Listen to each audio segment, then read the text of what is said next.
ఓం శుక్లాంబరధరం విష్ణుం శశివర్ణం చతుర్భుజం ప్రసన్నవదనం ధ్యాయే సర్వవిఘ్నోపశాంతిహే. 15వ అధ్యాయం కార్తీక పురాణం. దీప ప్రజ్వలనం. ఎలుక పూర్వజన్మ స్మృతితో నరరూపం ఉందుట. అంతట జనక మహారాజుతో వశిష్ఠ మహాముని జనక, కార్తీక మహాత్మ్యము గురించి ఎంత వివరించినను పూర్తి కానే రాదు. కానీ మరి ఒక ఇతిహాసము తెలియజెప్పెదను, సావధానుడవై ఆలకింపుమని ఇట్లు చెప్పెను. ఈ మాసమున హరినామ సంకీర్తనలు వినుట చేయుట, శివకేశవుల వద్ద దీపారాధన చేయుట, పురాణమును చదువుట లేక వినుట, సాయంకాలము దేవతా దర్శనము వీనిని చేయలేని వారు కాలసూత్రమనడి నరకమున పడి కొట్టుమిట్టాడుదురు. కార్తీక శుద్ధ ద్వాదశి దినమున మనసారా శ్రీహరిని పూజించిన వారికి అక్షయ పుణ్యము కలుగును. శ్రీమన్నారాయణ్ణి గంధ పుష్ప అక్షతులతో పూజించి ధూపదీప నైవేద్యములు ఇచ్చిన ఎడల విశేష ఫలమును పొందగలరు.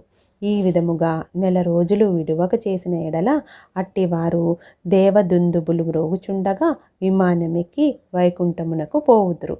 1 రోజులు చేయలేని వారు కార్తీక శుద్ధ త్రయోదశి, చతుర్దశి, పూర్ణిమ రోజుల అందైనా నిష్టగా పూజలు చేసి ఆవునేతితో దీపము నుంచవలెను. ఈ మహాకార్తీకములో ఆవు పాలు పితికినంతసేపు మాత్రం దీపముంచిన ఎడల మరుజన్మలో బ్రాహ్మణుడుగా జన్మించును. ఇతరులు ఉంచిన దీపమును ఎగద్రోసి వృద్ధి చేసిన ఎడల లేక ఆరిపోయిన దీపమును వెలిగించిన అట్టివారులకు సమస్త పాపములు హరించును. అందులకు ఒక కథ కలదు, వినుము అని వశిష్ఠుల వారు ఇట్లు చెప్పుచున్నారు. సరస్వతీ నదీ తీరమున శిథిలమైన దేవాలయం ఒకటి కలదు. కర్మనిష్ఠుడనే దయార్థ హృదయుడగు ఒక యోగి పుంగవుడు ఆ దేవాలయమున వద్దకు వచ్చి కార్తీక మాసం అంతయు అక్కడే గడిపి పురాణ పఠనము చేయు తలంపురాగా ఆ పాడుబడి ఉన్న దేవాలయమున శుభ్రముగా ఊడ్చి నీళ్లతో కడిగి బొట్లు పెట్టి ప్రక్క గ్రామమునకు వెళ్ళి ప్రమిదలు తెచ్చి దూదితో వత్తులు చేసి 12 దీపములు ఉంచి స్వామిని పూజించుచు నిష్టతో పురాణము చదువుచుండెను. ఈ విధముగా కార్తీక మాసము ప్రారంభం నుండి చేయుచుండెను.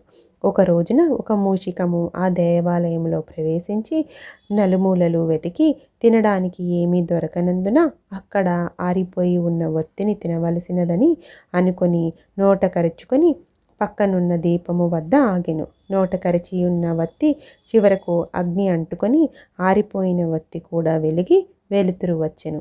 అది కార్తీక మాసమగుట వలన శివాలయములో ఆరిపోయిన వత్తి ఈ ఎలుక వల్ల వెలుగుటచే దాని పాపములు హరించుకుపోయి పుణ్యము కలిగినందున వెంటనే దాని రూపము మారి మానవ రూపములో నిలబడెను.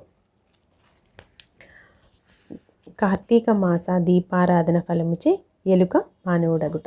ధ్యాననిష్టలో ఉన్న యోగి పుంగవుడు తన కన్నులను తెరిచి చూడగా ప్రక్కనే ఒక మానవుడు నిలబడి ఉండట గమనించి, ఓయి నీవెవరువు, ఎందులకిలా నిలబడి ఉంటివి అని ప్రశ్నించగా, ఆర్య, నేను మూషికమును. రాత్రి నేను ఆహారమును వెతుక్కుంటూ ఈ దేవాలయములో ప్రవేశించి ఇక్కడ కూడా ఏమీ దొరకనందున నెయ్యి వాసనతో నిండి ఆరిపోయిన ఒత్తిని తినవలనని దానిని నోటకరిచి పక్కనున్న దీపము చెంత నిలబడి ఉండగా నా అదృష్టం కొలది ఆ వత్తి వెలుగుటచే నా పాపములు పోయి నందున నేను వెంటనే పూర్వజన్మం ఎత్తితిని. కాన ఓ మహానుభావ, నేను ఎందుకు మూషిక జన్మ ఎత్తవలసి వచ్చినదో దానికి గల కారణమేమిటో విశదీకరింపమని కోరెను. అంత యోగీశ్వరుడు ఆశ్చర్యపడి తన దివ్య దృష్టిచే సర్వమును తెలుసుకొని, ఓయి, క్రిందటి జన్మలో నీవు బ్రాహ్మణుడువు, నిన్ను బాహ్లికుడని పిలిచెడివారు. నీవు జైనమత వంశానికి చెందినవాడువు.